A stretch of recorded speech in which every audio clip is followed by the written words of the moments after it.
Et yo tout le monde, c'est Romanga, on se retrouve aujourd'hui pour une nouvelle vidéo. L'anime d'aujourd'hui m'a fait avoir tellement de frissons qu'il fallait que j'en parle. Yukyu Holder.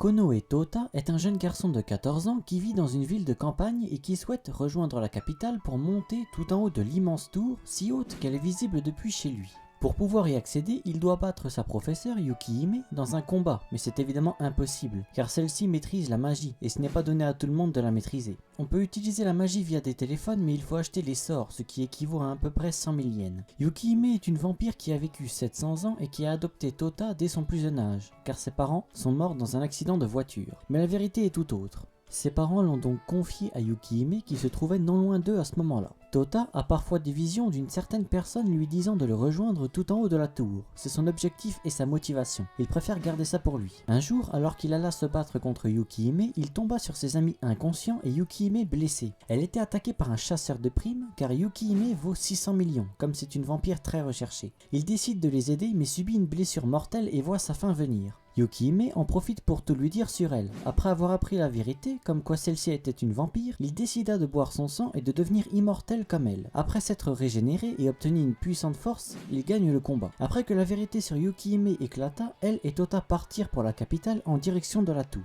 Il y rejoindra une organisation nommée Yukyu Holder, qui est une organisation composée de différents membres comme des immortels et ceux avec des pouvoirs. Un anime très épique, une très bonne animation et on a l'impression que le sang dans l'anime est trop réel. C'est plus réel que la plupart des autres animés. Je trouve qu'il est mieux fait. Il y a un peu d'ecchi mais pas de manière excessive. Il y a aussi pas mal de combats, il y en a même qui sont incroyables, Tota risque de vous surprendre.